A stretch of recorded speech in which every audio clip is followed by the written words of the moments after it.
ಕಣಪ್ಪ, ಅವ್ರಿಗೆ ನೀವು ಭರವಸೆನ ಕೊಟ್ರಿ.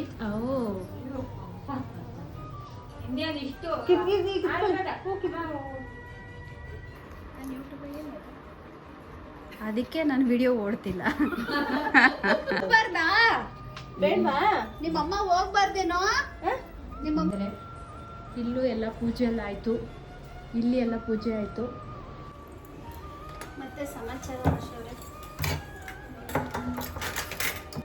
ನಮಸ್ತೆ, welcome back to my channel. ನಾನು ನಿಮ್ಮ ಸೌಮ್ಯಶ್ರೀ. ಇದು ಗುರುವಾರದ ಲಾಂಗ್ ವಿಡಿಯೋ ಆಗಿರುತ್ತೆ. ಗುರುವಾರ ವಿಡಿಯೋ ಮಾಡಿರ್ತೀನಿ, ಆದರೆ ಸ್ವಲ್ಪ ಬ್ಯುಸಿಯಾಗಿರೋದ್ರಿಂದ ವಿಡಿಯೋ ಎಡಿಟಿಂಗ್ ಮಾಡೋಕ್ಕಾಗಿಲ್ಲ. ತುಂಬಾ ಲೇಟ್ ಆಯಿತು ಗುರುವಾರ ಪೂಜೆ ಮಾಡೋಕ್ಕೆ. ಕಾರಣ ಯಾಕೆ ಏನು ಅನ್ನೋದನ್ನು ಕೂಡ ನಾನು ವಿಡಿಯೋದಲ್ಲೇ ತಿಳಿಸ್ತೀನಿ. ರಾಯರು ಎಲ್ಲರಿಗೂ ಒಂದೊಂದು ಕೆಲಸ ಅಂತ ಕೊಟ್ಟಿರ್ತಾರೆ. ಯಾರು ಏನೇನು ಮಾಡಬೇಕು ಆಯಾ ಕೆಲಸನ ಅವ್ರಿಗೆ ವಹಿಸ್ಬಿಟ್ಟಿರ್ತಾರೆ. ಆದರೆ ಅದು ನಮಗೆ ಗೊತ್ತಿರಲ್ಲ. ಹಾಗೆ ನನಗೆ ಒಂದು ಕೆಲಸ ಅಂತ ಕೊಟ್ಟಿರ್ತಾರೆ, ನೀನು ಇದೇ ಮಾಡು ಅಂತ ಕೊಟ್ಟಿರ್ತಾರೆ. ನನ್ನ ತಾಯಿಗೊಂದು ಕೆಲಸ, ಎಲ್ಲರಿಗೂ ಅವ್ರ ಸೇವೆ ಮಾಡೋಕ್ಕೆ ಒಂದೊಂದು ಕೆಲಸ. ಹಾಗೆ ನಮ್ಮ ಮನೆಯಲ್ಲೂ ಕೂಡ ನಾವು ರಾಯರ ಸೇವೆ ಮಾಡ್ತಿದ್ದೀವಿ ಅಂದರೆ ನಮಗೊಂದು ಕೆಲಸ ಅಂತ ರಾಯರೇ ಕೊಟ್ಟಿರ್ತಾರೆ.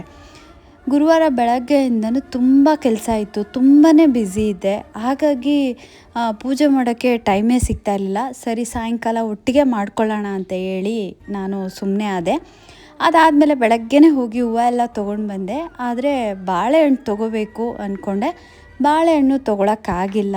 ಯಾಕೆ ಈ ಬಾಳೆಹಣ್ಣು ವಿಷಯ ಹೇಳ್ತೀನಿ ಅಂದರೆ, ನಾವು ಮನೆಗೆ ಯಾರಾದರೂ ಬಾಳೆಹಣ್ಣು ತೊಗೊಂಬರ್ತಾರೆ ಅಂದು ದಿನ ನಾನು ಬಾಳೆಹಣ್ಣು ತರಬೇಕು ಅಂತ ಅಂದ್ಕೊಂಡ್ರು ಬಾಳೆಹಣ್ಣು ಮಾತ್ರ ತರೋಕ್ಕಾಗಲ್ಲ. ಇದು ತುಂಬ ಅನುಭವ ಆಗಿದೆ ನನಗೆ.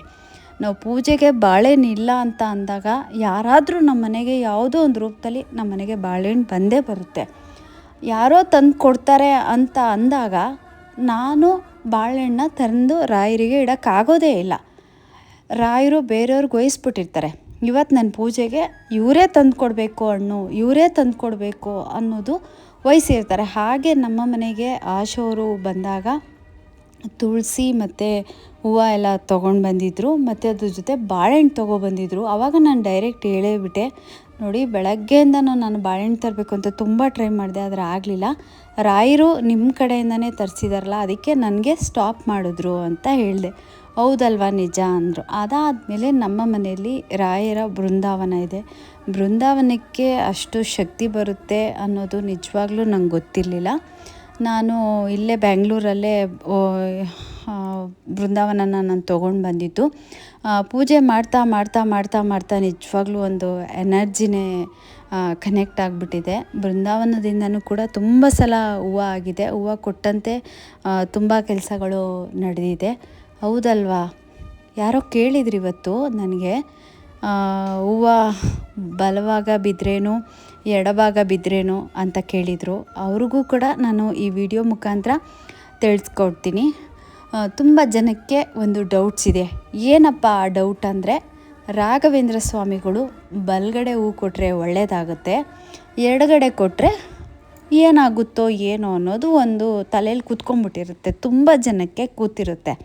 ಆದರೆ ನನ್ನ ಅನುಭವದಲ್ಲಿ ಏನಾಯಿತು ಅನ್ನೋದನ್ನು ನಾನು ನಿಮಗೆ ತಿಳಿಸ್ಕೊಡ್ತೀನಿ. ನಾನು ಯಾವತ್ತೇ ಆಗ್ಬೋದು ರಾಘವೇಂದ್ರ ಸ್ವಾಮಿಗಳ ಹತ್ರ, ರಾಯರ ಹತ್ರ ನಾನು ಯಾವತ್ತೂ ಎಡ ಬಲ ಅಂತ ನಾನು ಯಾವತ್ತೂ ಕೇಳಲಿಲ್ಲ. ಇನ್ನೂ ಕೇಳಿದರೆ ಯಾವ ರೀತಿ ಕೇಳಿರ್ತೀನಿ ಅಂದರೆ, ನನಗೆ ಇದೇ ಹೂವು ಬೇಕು ಅಂದಾಗ ನನಗೆ ಅದೇ ಹೂವನ್ನ ತುಂಬ ಸಲ ಕೊಟ್ಟಿದ್ದಾರೆ.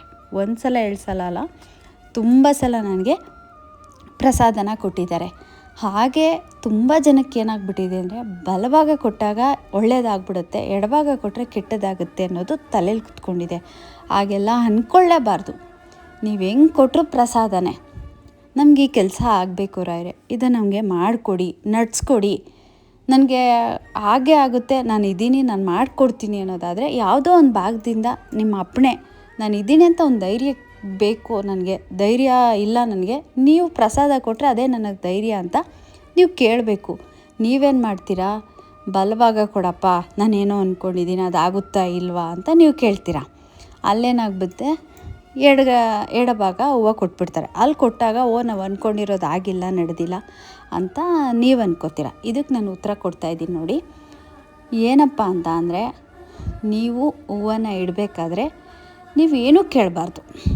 ನನಗೆ ಹಿಂಗೆ ಕೆಲಸ ಆಗಬೇಕು, ಕೆಲಸ ಮಾಡಿಕೊಡಿ, ನಿಮ್ಮಿಂದ ಒಂದು ಪ್ರಸಾದ ಅಪ್ಪ ಅಷ್ಟೇ, ನನಗೆ ಧೈರ್ಯವಾಗಿರೋಕ್ಕೆ ನನಗೊಂದು ಪ್ರಸಾದ ಕೊಡಿ ಅಂತ ಕೇಳಿದಾಗ ಅವರು ಎಡಗಡೆ ಬಲಗಡೆ ಕೊಟ್ಟಾಗ ಅದು ನೀವೇನು ಕೇಳಿರ್ತೀರ ಅದ್ರ ಮೇಲೆ, ಅಂದರೆ ಎಡ ಬಲ ಅಂತ ನೀವು ಮುಂಚಿತವಾಗಿ ಕೇಳಿದಾಗ ಅದು ನಿಮ್ಗೆ ನೋವಾಗುತ್ತೆ.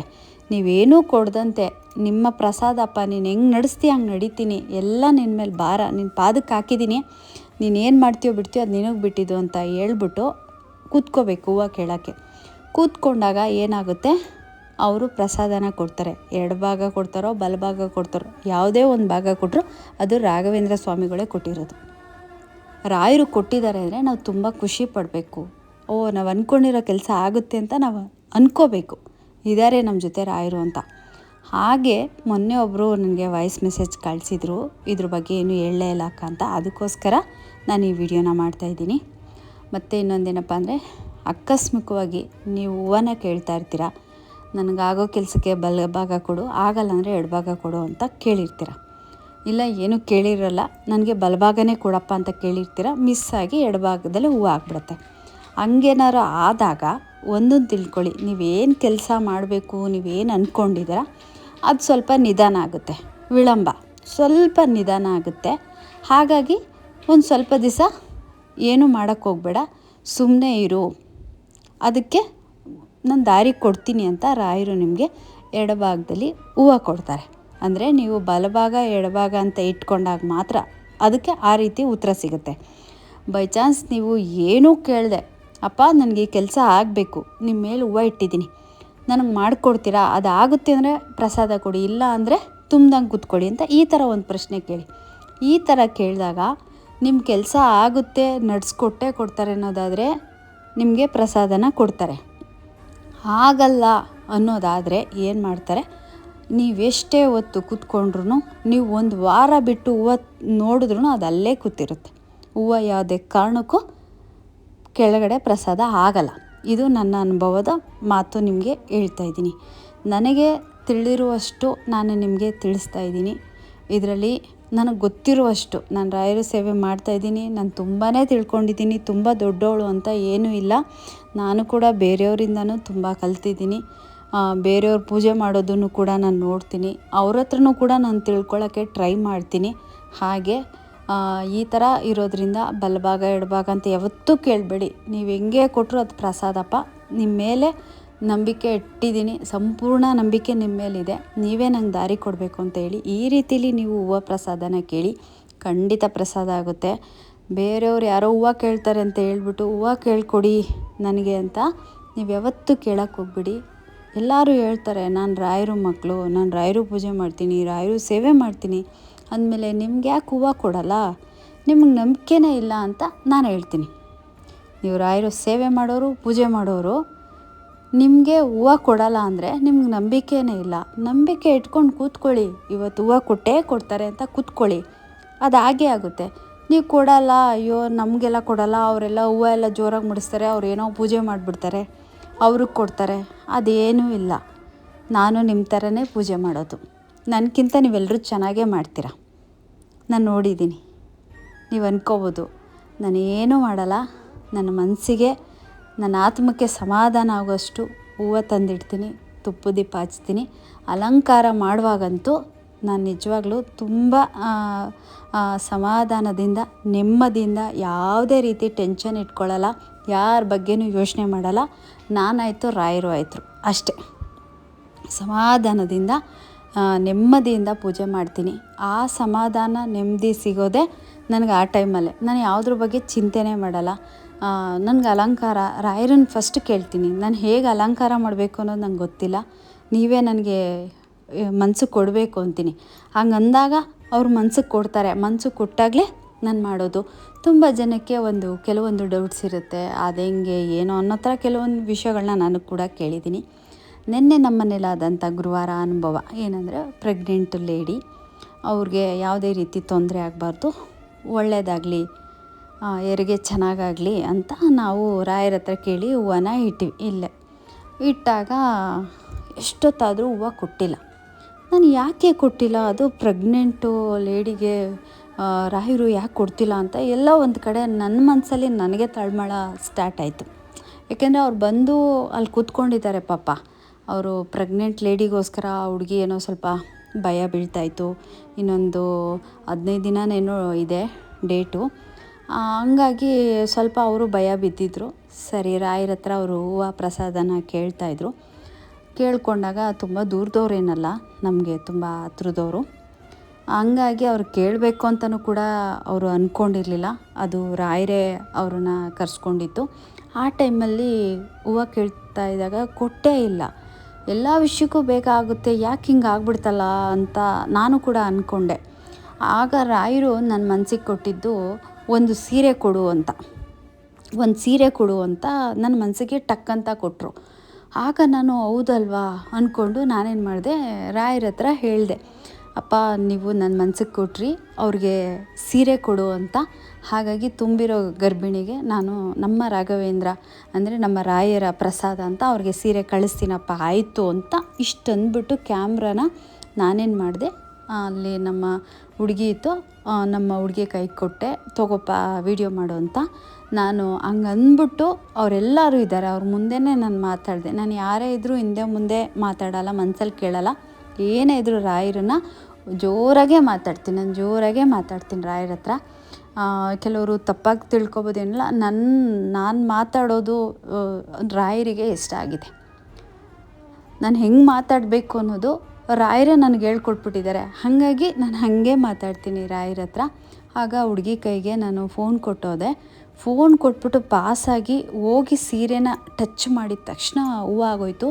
ಅವ್ರಿಗೆಲ್ಲರಿಗೂ ಒಂಥರ ಆಶ್ಚರ್ಯ ಆಗ್ಬಿಡ್ತು, ಇದೇನಪ್ಪ ಇವರು ಹಿಂಗೆ ಹೇಳಿದ್ರು, ರಾಯರೇ ನೀವು ಸೀರೆ ಕೊಡೋಕೆ ಹೇಳಿದ್ದೀರಾ, ಆಯಿತು ನಾನು ಕೊಡ್ತೀನಿ ಅಂತ ಅಂದ್ಬಿಟ್ಟು ಅವ್ರು ಹೋಗಿ ಸೀರೆ ಹಿಂಗೆ ಟಚ್ ಮಾಡಿದ ತಕ್ಷಣ, ಸೀರೆನ ಹಿಂಗೆ ಹಿಡ್ಕೊಂಡಿದ್ದ ತಕ್ಷಣ ಅಕ್ಕ ಹೂವು ಆಗೋಯ್ತು ಅಂತ ಅಂದರು. ಸುಮಾರೊತ್ತು ವೆಯ್ಟ್ ಮಾಡಿದ್ದೀವಿ, ಒಂದು ಚೂರು ಹೂವು ಅಲ್ಗಾಡಲಿಲ್ಲ. ಯಾವಾಗ ಸೀರೆನ ಕೊಡ್ತೀವಿ ಅಂತ ಅಂದ್ಕೊಂಡ್ಮೇಲೆ ಹೂವು ಪ್ರಸಾದ ಆಯಿತು. ಹಾಗಾಗಿ ರಾಯರು ಮನಸ್ಸಿಗೆ ಏನು ಕೊಡ್ತಾರೆ ಅದನ್ನು ನಾನು ಮಾಡ್ತೀನಿ. ತುಂಬ ಜನ ಕೊರಗ್ತೀರಾ, ಅಳ್ತೀರಾ, ಯಾರಿಗಿಲ್ಲ ಕಷ್ಟ, ಎಲ್ರಿಗೂ ಕಷ್ಟ ಇದೆ. ನಮ್ಮ ಕೈಲಿ ಏನೂ ಆಗ್ತಿಲ್ಲ, ಏನೂ ನಡೀತಿಲ್ಲ, ನೆಗೆಟಿವ್ ಏನೂ ಇಟ್ಕೊಬಿಡಿ, ಪಾಸಿಟಿವ್ ಆಗಿರಿ. ನನಗೀಗೂ ಒಂದೇಳ ನಿಜಾಂಶ, ಕೆಲವೊಂದನ್ನು ನಾನು ಓಪನ್ನಾಗೆ ಮಾತಾಡ್ತೀನಿ. ಯಾರಾದರೂ ತುಂಬ ಹತ್ಕೊಂಡು ನನಗೇನಾದ್ರು ರಾಘವೇಂದ್ರ ಸ್ಯಾರೀಸ್ ಪೇಜ್ ವಾಟ್ಸಪ್ ನಂಬರ್ಗೆ ಏನಾದರೂ ವಾಯ್ಸ್ ಮೆಸೇಜ್ ಹಾಕಿದ್ರು ಅಂದಾಗ ತುಂಬ ಹತ್ಕೊಂಡು ಅದೊಂದು ಸ್ವಲ್ಪ ಅವ್ರು ಅಳೋ ಮಾತು ಎಲ್ಲ ಕೇಳಿದಾಗ ತಲೆನೋವು ಸ್ಟಾರ್ಟ್ ಆಗಿಬಿಡುತ್ತೆ, ಹೆವಿ ತಲೆನೋವು ಆಗಿಬಿಡುತ್ತೆ. ಆಮೇಲೆ ಯಾರಾದರೂ ಸ್ವಲ್ಪ ನೆಗೆಟಿವ್ ಆಗಿ ಮಾತಾಡ್ತಿದ್ದಾರೆ ಅಂದಾಗ ಅವ್ರ ಹತ್ರ ನಿಂತ್ಕೊಳ್ಳೋಕ್ಕೂ ಕೂಡ ನನಗಾಗಲ್ಲ, ಅಷ್ಟು ತಲೆನೋವು ಸ್ಟಾರ್ಟ್ ಆಗಿಬಿಡುತ್ತೆ. ಮೈಂಡ್ ಸೆಟ್ಟೇ ಆ ಕಡೆ ನಿಲ್ಲೋಕ್ಕೆ ಆಗಲ್ಲ. ಹಾಗಾಗಿ ಏನಾಗ್ಬಿಟ್ಟಿದೆ ಅಂದರೆ ಒಂದು ಎನರ್ಜಿ, ಆ ಎನರ್ಜಿನ ನಾವು ತೊಗೋಬೇಕು ಅಂದರೆ ಕಷ್ಟ ಇದೆ. ಯಾವಾಗಲೂ ನೆಗೆಟಿವ್ ಆಗಿರೋದು, ನೆಗೆಟಿವ್ ಆಗಿ ಮಾತಾಡೋದು, ನೆಗೆಟಿವ್ ಆಗಿ ಅಳೋದು, ಆ ನೆಗೆಟಿವ್ ಅನ್ನೋದು ನಾವು ಅಟ್ರ್ಯಾಕ್ಟ್ ಮಾಡ್ಕೊಂಡಂಗೆ. ನಾವೇನು ಮಾತಾಡ್ತೀವಿ ಅದು ಹಾಗೇ ಆಗುತ್ತೆ, ನಿಜವಾಗ್ಲೂ ಆಗುತ್ತೆ, ಅದು ಸುಳ್ಳಲ್ಲ, ನಿಜ. ನೀವು ಒಳ್ಳೆಯದನ್ನು ನೆನೆಸ್ಕೊಂಡು ಒಳ್ಳೆಯದನ್ನು ಮಾತಾಡಿ, ಖಂಡಿತ ಆಗುತ್ತೆ. ನೀವೇನಾದರೂ ಕೆಟ್ಟದ್ದನ್ನು, ಕೆಲವರು ತಾಯಿದಿರನ್ನ ನಾನು ನೋಡಿದ್ದೀನಿ, ಅವ್ರು ಏನು ಮಾತಾಡ್ತಾರೆ ಅಂದರೆ, ನಾನಿರೋ ತನಕ ಕಂಡ್ರಲ್ಲ ಅಷ್ಟೇ, ನಾನೇನಾರು ಹೋದ್ರೆ ನೋಡಿ ಇಟ್ಟೆತ್ಕೊಂಡಿರ್ತೀರ, ಹಾಗೆ ಹೀಗೆ, ಅಯ್ಯೋ ದೇವರೇ ನನಗೆ ಬೇಗ ಸಾವು ಕೊಡಬಾರ್ದು, ಅಯ್ಯೋ ದೇವರೇ ಹಂಗೆ ಹಿಂಗೆ, ಈ ಥರ ಒಂದು ನೆಗೆಟಿವ್ ಮಾತುಗಳನ್ನ ಆಡಿದಾಗ ಅದು ಏನಾಗ್ಬಿಡುತ್ತೆ, ಪದೇ ನಾವು ರಿವೈಂಡ್ ಮಾಡ್ದಂಗೆ ಅದನ್ನು ಮಾತಾಡ್ತಾ ಇದ್ದಾಗ ಏನಾಗ್ಬಿಡುತ್ತೆ, ಆ ನೆಗೆಟಿವ್ ಅನ್ನೋದು ನಮಗೆ ಕನೆಕ್ಟ್ ಆದಾಗ ನಾವು ಏನು ಕೇಳ್ಕೊತೀವಿ, ನಾವೇನು ಮಾತಾಡ್ತೀವಿ ಅದೇ ಆಗುತ್ತೆ. ಇದು ನನಗೆ ತುಂಬ ಅನುಭವ ಆಗಿದೆ. ನಾನು ತುಂಬ ಏನೂ ಓದ್ಕೊಂಡಿಲ್ಲ, ತುಂಬ ಏನೂ ಇಲ್ಲ. ಕೆಲವೊಂದನ್ನು ನಾನು ಹಂಗೆ ತಿಳ್ಕೊಂಡಿದ್ದೀನಿ, ಕೆಲವೊಂದನ್ನು ನಾನು ಯೋಚನೆ ಮಾಡಿದ ರೀತಿಲೇ ನಡೆದಿದೆ. ಒಳ್ಳೆ ರೀತಿಲಿ ಯೋಚನೆ ಮಾಡಿದರೆ ಒಳ್ಳೆಯದೇ ಆಗಿರುತ್ತೆ, ಒಂದು ಬೇರೆ ಥರ ನೆಗೆಟಿವ್ ಆಗಿ ಯೋಚನೆ ಮಾಡಿದ್ರೆ ನೆಗೆಟಿವ್ ಆಗೇ ಇರುತ್ತೆ. ಹಾಗಾಗಿ ಒಂದೊಳ್ಳೆ ರೀತಿಲಿ ಯೋಚನೆ ಮಾಡಿ. ಮನುಷ್ಯ ಅಂದಮೇಲೆ ಕಷ್ಟ ಬಂದೇ ಬರುತ್ತೆ, ಏಳು ಬೀಳು ಎಲ್ಲ ಇರುತ್ತೆ. ಎಲ್ಲವನ್ನು ನಾವು ಸಹಿಸ್ಕೊಳ್ಬೇಕು, ಗಟ್ಟಿಯಾಗಿ ನಿಂತ್ಕೋಬೇಕು. ಆ ಗಟ್ಟಿಯಾಗಿ ನಿಂತ್ಕೊಂಡಾಗ ಖಂಡಿತ ನಮಗೆ ಒಳ್ಳೆಯದಾಗೇ ಆಗುತ್ತೆ. ನಾವು ರಾಯರನ್ನು ನಂಬಿದ್ದೀವಿ, ಅದೇನಾದರೂ ಬರಲಿ ಅಂತ ನೀವು ಮನಸ್ಸಲ್ಲಿ ಅಂದ್ಕೊಂಡಿದ್ರೆ ಖಂಡಿತ ಒಳ್ಳೆಯದಾಗುತ್ತೆ. ರಾಯರನ್ನು ನಂಬಿರೋರಿಗೆ ಯಾವತ್ತೂ ಕೆಟ್ಟೋದಾಗಲ್ಲ, ಒಳ್ಳೆಯದಾಗೇ ಆಗುತ್ತೆ. ನಿನ್ನೆ ಒಂದು ಸಣ್ಣ ಇನ್ಸಿಡೆಂಟು, ನಾನು ನನ್ನ ಕಣ್ಮುಂದೆ ನಡೆದಂಥ ಒಂದು ವಿಷಯನ ನಾನು ಹೇಳ್ಕೊತೀನಿ, ಇವತ್ತು ವಿಡಿಯೋದಲ್ಲೇ ಹೇಳ್ತೀನಿ. ಏನಪ್ಪ ಅಂತ ಅಂದರೆ, ಇದು ರಿಯಲ್ಲಾಗಿ ನಡೆದಿರುವಂಥದ್ದು. ಯಾರೋ ಒಬ್ಬರು ಒಂದಷ್ಟು ಲಕ್ಷ ರೂಪಾಯಿ ಮೋಸ ಮಾಡಿದ್ದಾರೆ. ಅವರು ಮೋಸ ಮಾಡಿದ್ದಾರೆ. ಮೋಸ ಮಾಡಿದಾಗ ಈ ದುಡ್ಡು ಕೊಟ್ಟವ್ರಿಗೆ ತುಂಬ ಆವಾಜ್ ಹಾಕಿದ್ದಾರೆ. ಅವ್ರು ಕೊಟ್ಟಿಲ್ಲ ದುಡ್ಡು. ಆ ಟೈಮಲ್ಲಿ ಏನಾಗಿದೆ ಅಂದರೆ ದುಡ್ಡು ಕೊಟ್ಟಿದ್ರಲ್ಲ ಅವ್ರಿಗೆ ತುಂಬಾ ಯಾವಾಗಲೂ ಶಾಪಗಳನ್ನ ಹಾಕ್ತಾಯಿದ್ರು, ಬೈತಾಯಿದ್ರು. ನಮ್ಮ ದುಡ್ಡು ತಿಂದ್ಕೊಂಡು ನಮಗೆ ಮೋಸ ಮಾಡಿದ್ರು. ನಮ್ಮ ಕೂಡಿಟ್ಟಿದ್ದು ಒಂದೊಂದು ರೂಪಾಯಿಗೂ ಇವತ್ತು ಅವರು ದಂಡ ಕಟ್ಟಬೇಕು ಭಗವಂತ ಅಂತ ಅವ್ರು ಯಾವಾಗಲೂ ದೇವ್ರ ಮುಂದೆ ಒಪ್ಪಿಸ್ತಾನೇ ಇದ್ದರು. ನಾನು ಏನಪ್ಪ ಇವರು ಹಿಂಗೆ ಒಪ್ಪಿಸ್ತಾರೆ, ಅಯ್ಯೋ ಪಾಪ ಅದು ಕೊಟ್ಟಿರೋರಿಗೆ ಆ ನೋವಾಗುತ್ತೆ, ಏನೂ ಮಾಡೋಕ್ಕಾಗಲ್ಲ. ಆದರೆ ನಾನು ಹೇಳಿದೆ, ನೋಡಿ ನೀವು ದುಡ್ಡು ಕೊಟ್ಟಿದ್ದೀರಾ, ಅವ್ರು ಚೆನ್ನಾಗಿರಲಿ ಅಂತಲೇ ನೀವು ಹಾರೈಸ್ಬೇಕಪ್ಪ. ಈ ಥರ ನೀವು ಡೈಲಿ ಶಾಪಗಳು ಹಾಕ್ಕೊಂಡು ಬೈತಾ ಇದ್ದರೆ ಅವ್ರು ಹೆಂಗೆ ಕೊಡೋಕ್ಕೆ ಸಾಧ್ಯ ಅಂತ ನಾನು ಇಷ್ಟು ಕೇಳಿದೆ. ಆಗ ಅವ್ರು ಹೇಳಿದ್ರು, ನಮ್ಮ ದುಡ್ಡನ್ನ ತಿನ್ಕೊಂಡ್ಬಿಟ್ಟು ನಮಗೆ ಮೋಸ ಮಾಡಿಬಿಟ್ಟು ಇವತ್ತು ನಾವು ಅವ್ರನ್ನ ಚೆನ್ನಾಗಿರಿ ಅಂತ ನಾವು ಹೆಂಗೆ ಹಾರೈಸ್ಲಿ, ನಾವೇ ಹಿಂಗಾಗಿದ್ದೀವಿ, ನಮ್ಮ ಪರಿಸ್ಥಿತಿ ಕಿತ್ಕೊಂಡು ತಿಂತಾಯಿದೆ. ನಮಗೆ ಬೇರೆಯವ್ರನ್ನ ನಂಬಿ ನಾವು ದುಡ್ಡುಗಳ್ನ ಇಸ್ಕೊಬಂದು ಕೊಟ್ಟಿರ್ತೀವಿ, ಇವತ್ತು ಅವರು ನಮ್ಮ ನಂಬಿಕೆನ ಉಳಿಸ್ಕೊಂಡಿಲ್ಲ ಅಂತ ಅವ್ರು ನಮ್ಗೆ ಎಷ್ಟು ಮಾತಾಡ್ತಿದ್ದಾರೆ ಅಂತ ಅಂತಿದ್ರು. ಅವ್ರು ಯಾವಾಗಲೂ ಬೈತಿದ್ದನ್ನ ನಾನು ಕೇಳ್ತಿದ್ದಕ್ಕೆ ನಾನು ಅವ್ರಿಗೆ ಹೇಳಿದೆ, ಬೇಡ ಶಾಪ ಹಾಕ್ಬೇಡಿ, ಇನ್ನು ಮುಂದೆ ಅವ್ರು ಚೆನ್ನಾಗಿ ಆಗಲಿ ಅಂತ ಹೇಳಿ ಒಂದು ಒಳ್ಳೆಯದನ್ನು ಒಪ್ಪಿಸ್ಬಿಡಿ ರಾಯರಿಗೆ ಅಂದೆ. ಸರಿ ಆಯಿತು ಅಂತೇಳಿ ನಾವು ಮಾತಾಡಿದ್ವಿ. ಅದಾದಮೇಲೆ ಏನಾಯಿತು, ಸಾಯಂಕಾಲ ಯಾವ ವ್ಯಕ್ತಿ ದುಡ್ಡು ಕೊಡಬೇಕು ಅವ್ರಿಗೆ ಅವರು ಬಾಯಲ್ಲಿ ಯಾವಾಗಲೂ ಕಡಿಸ್ತಾಯಿದ್ರು ಒಂದು ಮಾತು, ಅವರು ನಮ್ಮ ಕಣ್ಮುಂದೆ ಸಾವು ಬರ, ಅವ್ರಿಗೆ ಆಕ್ಸಿಡೆಂಟ್ ಸಾಯ ಹಿಂಗೆ ಅವರು ಯಾವಾಗಲೂ ಹೇಳ್ತಿದ್ರು. ನಾನು ಏನಪ್ಪ ಇವರು ಹಿಂಗೆ ಮಾತಾಡ್ತಾರಲ್ಲ ಅಂತ ಒಂಥರ ಅಂದರೆ ಯಾರ ಶಾಪ ಯಾರಿಗೂ ತಟ್ಟಲ್ಲ ಅಂತ ಅಂದ್ಕೊಂಡಿರ್ಬೋದು, ಖಂಡಿತ ತಟ್ಟುತ್ತೆ. ಅದಕ್ಕೆ ಯಾರ ಬಾಯಿಗೂ ನಾವು ಬೀಳಬಾರ್ದು, ಯಾರಿಗೂ ನಾವು ತುಂಬ ಇದು ಮಾಡ್ಕೋಬಾರ್ದು ಅನ್ನೋದು ಇದಕ್ಕೇ. ಹಾಗಾಗಿ ಅವರು ಆ ಥರ ಶಾಪ ಹಾಕ್ತಾಯಿದ್ರು, ಆ ಥರ ಮಾತಾಡ್ತಿದ್ರು. ನೋಡಿದ್ರೆ ಯಾರು ದುಡ್ಡಿಸ್ಕೊಂಡು ಅವ್ರಿಗೆ ಮೋಸ ಮಾಡಿದ್ರು ಅದೇ ವ್ಯಕ್ತಿ ಅವ್ರು ಏನು ಶಾಪ ಹಾಕಿದ್ರು ಹಾಗೆ ಆ ವ್ಯಕ್ತಿ ಆಕ್ಸಿಡೆಂಟಾಗಿ ತೀರೋದ್ರು. ಅವ್ರು ಫಸ್ಟ್ ಬಂದು ಹೇಳಿದ್ದು ನನಗೆ, ಸೌಮ್ಯ ನಿನಗೊಂದು ವಿಷಯ ಗೊತ್ತಾ ಅಂದರು. ನನ್ನ ದುಡ್ಡು ಹೋದ್ರೂ ಪರವಾಗಿಲ್ಲ, ನನಗೂ ಸಾವು ಬರುತ್ತೆ, ಸಾವು ಬರಲ್ಲ ಅಂತ ಹೇಳಲ್ಲ, ಆದರೆ ನಮಗೆ ಮೋಸ ಮಾಡಿದವನು, ನಮ್ಮ ಹತ್ರ ದುಡ್ಡು ತಿಂದವನು ತುಂಬ ದಿನ ಉಳಿಲಿಲ್ಲ, ಈ ಥರ ಆಕ್ಸಿಡೆಂಟ್ ಆಗಿ ತೀರೋಗ್ಬಿಟ್ಟ ಅಂತ ಹೇಳಿದ್ರು. ಹಾಗೆ ಅವರು ಯಾವ ಟೈಮಲ್ಲಿ ಹೆಂಗೆ ಶಾಪ ಆಗ್ತಾರೆ ಅಂತ ಗೊತ್ತಿರಲ್ಲ. ಹಾಗಾಗಿ ನಾವು ಬೇರೆಯವರ ಶಾಪಕ್ಕೆ ಯಾವತ್ತೂ ನಾವು ಗುರಿಯಾಗಬಾರ್ದು. ಅನ್ಕೋಬೋದು, ಅಯ್ಯೋ ಅವ್ರು ಹೇಳಿದ್ರೆ ಆಗೋಗ್ಬಿಡುತ್ತಾ ಅಂತ, ಅದು ಹಾಗೇ ಆಗುತ್ತೆ, ನಡೆಯುತ್ತೆ. ಆ ಕರಳು, ಆ ಸಂಕಟ, ಆ ನೋವು ಖಂಡಿತ ಅವರು ಅದಕ್ಕೆ ದಂಡ ಕಟ್ಟಲೇಬೇಕು.